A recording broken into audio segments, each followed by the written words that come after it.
viva Colombia y viva la paz en Colombia. A las señoras y señores miembros, compañeras, compañeros de las delegaciones oficiales que nos acompañan el día de hoy, un inmenso abrazo latinoamericano. A las invitadas e invitados especiales, a los miembros del cuerpo diplomático de organismos internacionales, nuestro afectuoso saludo, pero sobre todo, bienvenidas, bienvenidos, un cálido abrazo al Ecuador, de la patria grande, Latinoamérica, a las compañeras y compañeros, representantes de los movimientos sociales nacionales e internacionales que han participado en este encuentro, estudiantes, representantes sindicales, campesinos, obreros, amas de casa, de América Latina, Europa, África y Asia. Bienvenidas, bienvenidos. Voy a tratar de dar algunas ideas, lo dije también en las Naciones Unidas, en forma tal vez más breve, de las cosas que debemos llevar a esa cumbre, que es un gran desafío, significa grandes esperanzas, pero también grandes riesgos. La COP21 en París, porque no solo debe existir nuestro entusiasmo, esa fuerza como la que hablaba Petro, ir masivamente a exigir nuestros derechos a París el próximo diciembre. También debemos ir con propuestas concretas, entendiendo lo que está pasando. Sepan ustedes que en los últimos 50 años las emisiones de CO2 se han multiplicado 3.6 veces, es decir, un crecimiento anual de 2.6%. De mantenerse esta tendencia, en 28 años las emisiones actuales se habrán duplicado. La evidencia indica que el consumo de energía y la generación de emisiones son directamente proporcionales al nivel de ingreso. Es decir, a más ingreso, más riqueza de un país, más emisiones de CO2, pese al adelanto técnico. Los países ricos tienen mejores técnicas, carros más eficientes, industrias más eficientes, pero el nivel de consumo está que en total de todos modos consumen más energía. En otras palabras, es lo que técnicamente se llama que el efecto consumo domina al efecto eficiencia. Pese a ser más eficientes en el consumo de energía, escúchenme bien, porque esto es importante, un habitante de los países ricos emite 38 veces más CO2 que un habitante de un país pobre. 38 veces más emisiones de CO2. Esto es lo que nos lleva a lo que ya decía Bruno, al principio de responsabilidades comunes, pero diferenciadas. Todos somos responsables de cuidar el planeta, pero hay gente que es mucho más responsable porque está destrozando el único planeta que tenemos, contaminando en gran medida el planeta Tierra. Por supuesto que también hay afectación ambiental ligada a la pobreza, afectación como erosión de suelos, falta de tratamiento de residuos sólidos, etcétera, contaminación de los ríos porque ahí van las aguas servidas de las ciudades.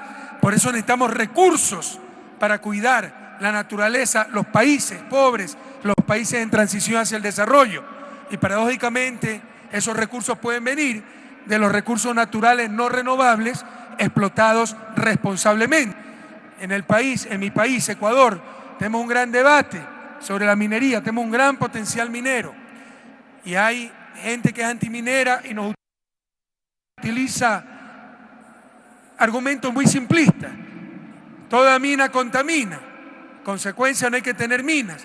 Bueno, todo carro contamina, en consecuencia no hay que tener carros. No, hay que elaborar un poquito más, hay que dar argumentos un poquito más inteligentes.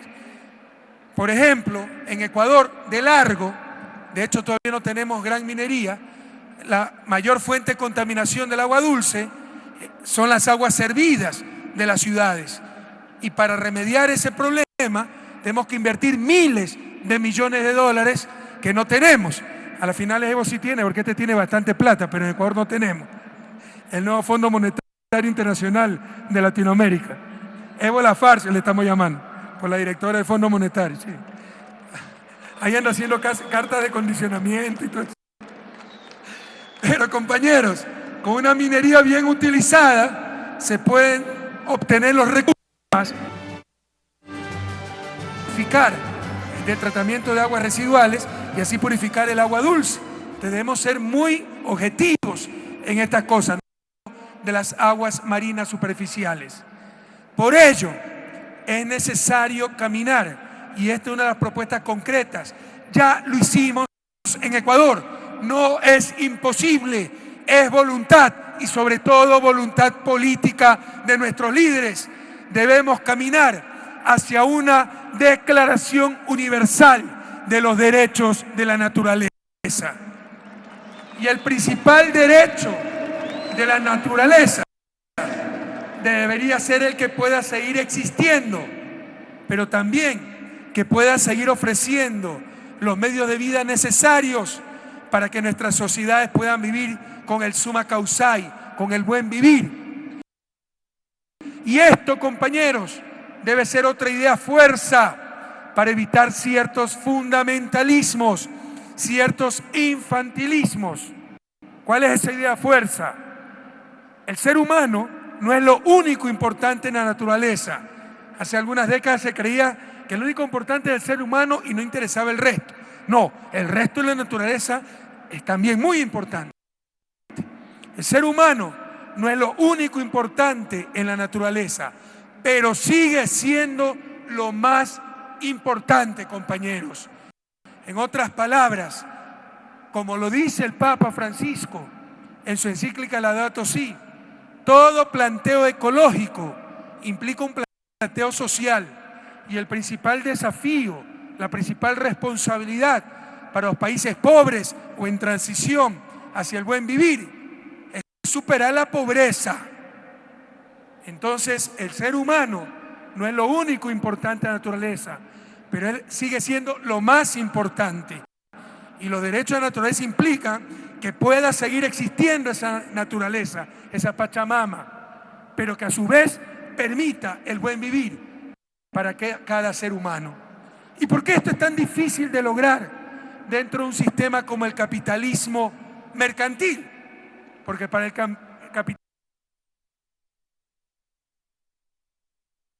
capitalismo mercantil de mercado, lo que no tiene precio prácticamente no existe. Para el socialismo tradicional y el socialismo del buen vivir, el socialismo del siglo XXI, lo importante es lo que tiene valor, así no tenga precio. ¿Qué es valor? Capacidad de satisfacer necesidades, capacidad de ayudarnos al buen vivir. Y hay muchas cosas con un inmenso valor, pero sin precio. ¿Cuál es el valor de la naturaleza? ¿Cuál es el valor de ese bien supremo que hemos alcanzado en América Latina? Y felicito a Nicolás, con el presidente Juan Manuel Santos, por haberse reunido y acceder a nuestra invitación en Quito en días anteriores para arreglar sus problemas con el diálogo. ¿Cuál es el precio de ese bien supremo que hemos alcanzado en nuestra América, que es la paz, solucionar nuestros conflictos sin violencia? Son cosas que no tienen precio, pero tienen un inmenso valor, compañeros. Los bienes ambientales, por ser de libre acceso, no tienen precio. Pudieran tenerlo, ya me voy a referir a aquello, pero tienen un inmenso valor. El aire puro que genera la selva amazónica, ¿qué precio tiene? Pero sin ese aire puro, probablemente la vida en el planeta sufriría graves deterioros. Por eso, el capitalismo mercantil, en su lógica, no va a poder resolver este problema, porque para ellos solamente lo que tiene precio existe, mientras que hay cosas con inmenso valor sin precio, y esos son nuestros bienes ambientales. Esa es nuestra naturaleza, esa es nuestra madre tierra, compañeros. Pero también, ¿por qué el capitalismo salvaje, el capitalismo tradicional, no va a poder solucionar este problema desde su lógica? Por algo en que también cayó el socialismo tradicional, y para mí fue el mayor error de ese socialismo tradicional. Propuso una vía más rápida, más justa, pero para llegar a lo mismo, al materialismo, consumismo, acumulación, industrialización, urbanización, es decir, no disputó la noción de desarrollo con el capitalismo. Este es un aporte del socialismo del siglo XXI. Presentamos al mundo otra visión, otra noción de desarrollo, prestada de nuestros pueblos ancestrales, el buen vivir, el summa causai, que no significa vivir mejor cada día en una locura de acumulación, de crecimiento infinito, que es imposible.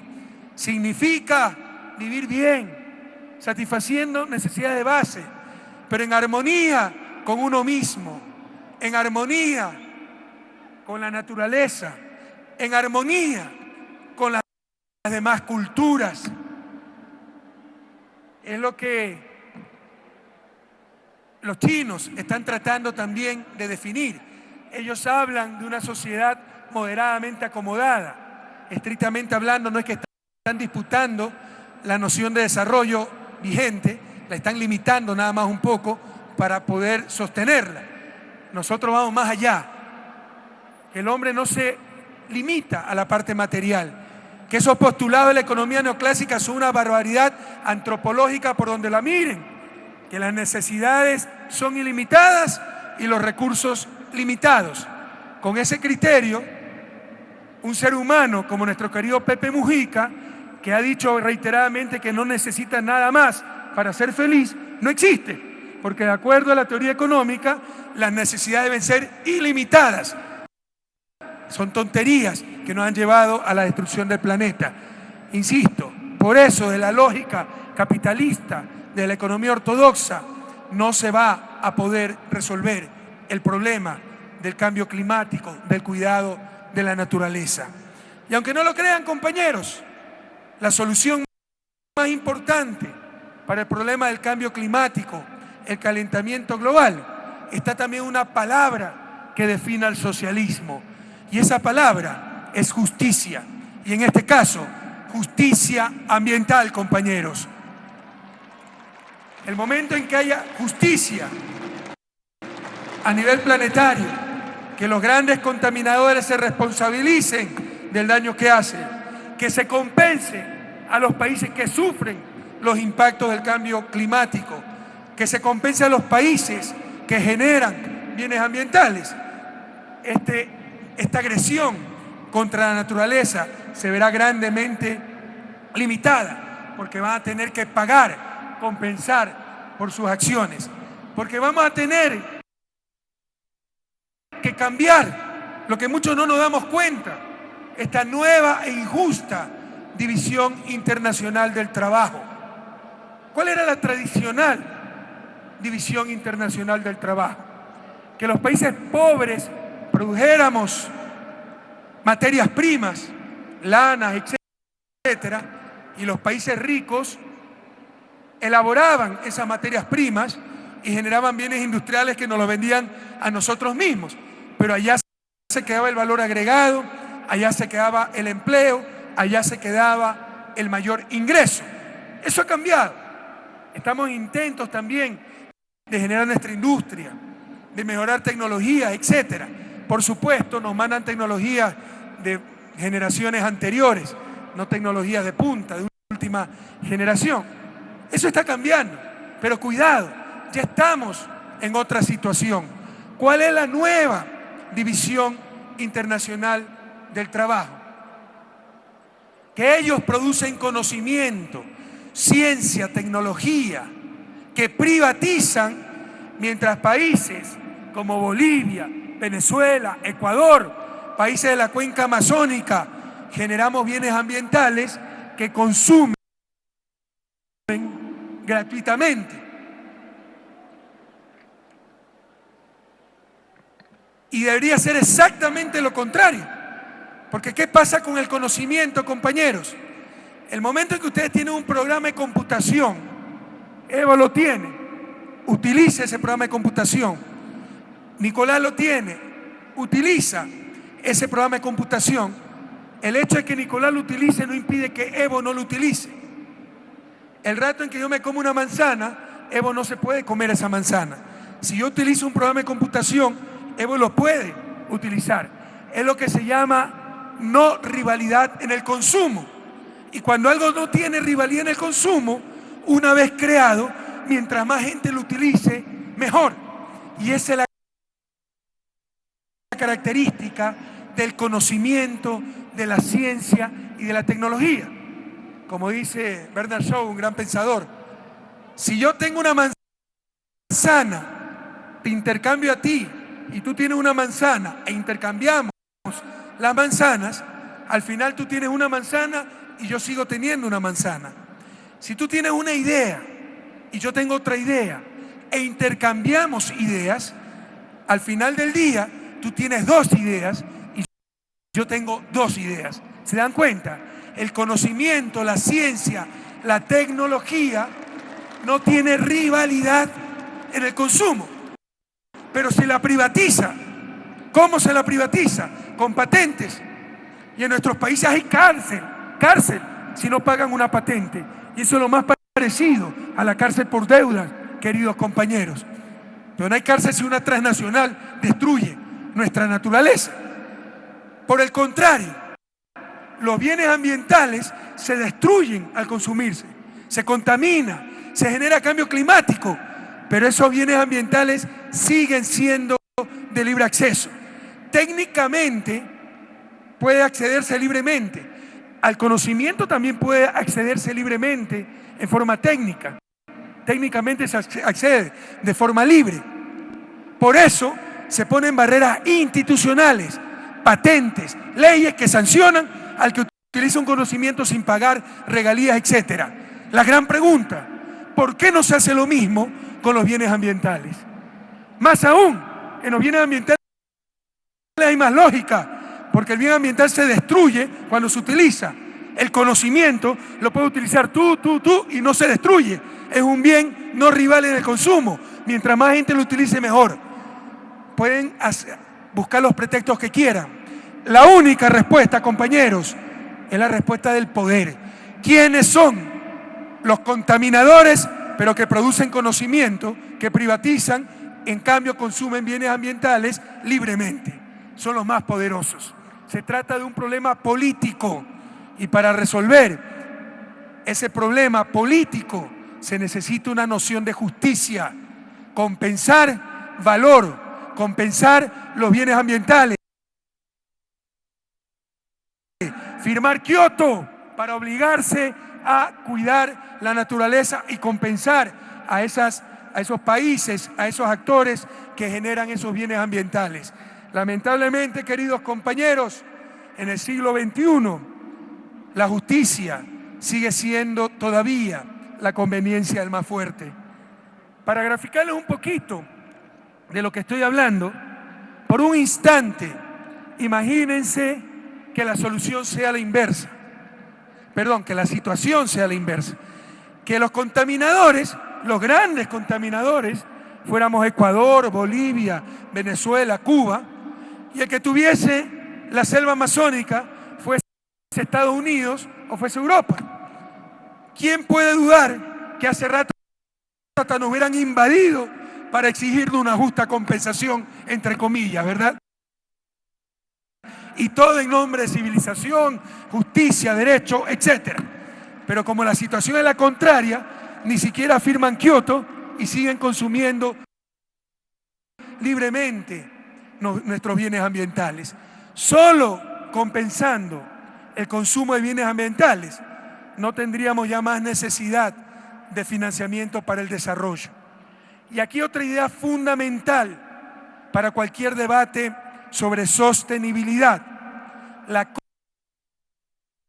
conservación en países pobres o en países con pobres no será posible si esta no genera claras y directas mejoras en el nivel de vida de su población. Yo no le puedo decir a una familia pobre, sin empleo, sin ingreso, que viva al lado de un bosque, no cortes el bosque. Si no recibe un beneficio de ese bosque, lo va a cortar para alimentar a sus hijos, compañeros. No aceptemos el rol que nos quieren dar de guardabosques gratuitos del mundo, como decía Evo, en las Naciones Unidas, para que la sostenibilidad pueda mantenerse en el tiempo, la conservación de la naturaleza. Debe haber beneficios directos para nuestros pueblos, sobre todo para los más pobres. Les insisto, esto es lo que dice el Papa Francisco en su encíclica Laudato Si. Un verdadero planteo ecológico se convierte siempre en un planteo social. Y el acceso a la ciencia y tecnología, no solo por lógica, porque no hay rivalidad en su uso, pero además, frente a la conservación del planeta, es vital, sobre todo para los países pobres, para su lucha contra el cambio climático y contra la misma pobreza. Por eso es indispensable declarar, sobre todo, a las tecnologías, y este es un punto que debemos llevar a la COP21, declarar a las tecnologías que mitiguen el cambio climático y sus respectivos efectos, es necesario declararlas como bienes públicos globales, garantizando su libre acceso, compañeros.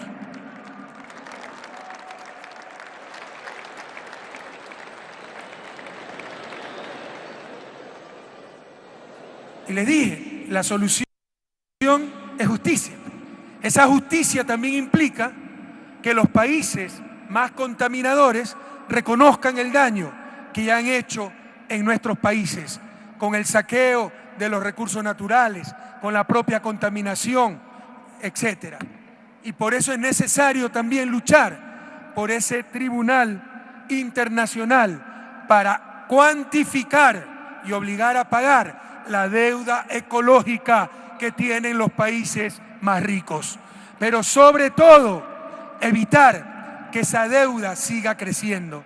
Porque ya no es cuestión en la lucha contra el cambio climático de ricos o pobres. Si esto sigue así, en el mediano o largo plazo, todos seremos pobres si es que puede subsistir la vida en el planeta. Y aquí otra paradoja. Hay tribunales de deuda para deuda financiera. Hay tribunales arbitrales para proteger no los derechos, muchas veces los abusos de las transnacionales. ¿Por qué no hay tribunales para algo tan fundamental como establecer la deuda ecológica, los responsables del daño al planeta, que se compense a las víctimas de ese daño y sobre todo que no se siga dañando al único planeta que tenemos? Todo responde a poder, compañeros. Por esto es básicamente esta lucha, no es solo técnica, es una lucha política. A finales de este año estaremos en la 21ª conferencia de las partes, COP21, de las Naciones Unidas en París. Si en esta conferencia fracasamos y no logramos acuerdos vinculantes para proteger este único planeta que tenemos, podría empezar el entierro de nuestra civilización.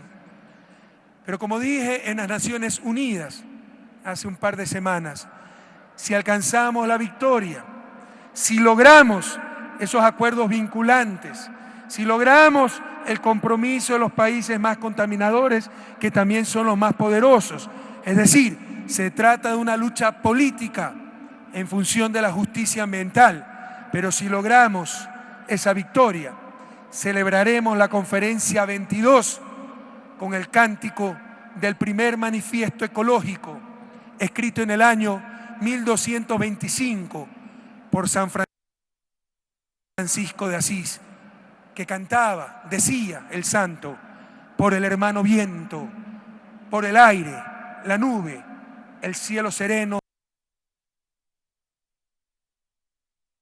y todo tiempo. Por todos ellos vamos a vencer, compañeros. Hasta la victoria siempre. ¡Que viva Bolivia! ¡Que viva Venezuela! ¡Que viva Ecuador! ¡Que viva Cuba! ¡Que viva la patria grande! ¡Que vivan los pueblos del mundo!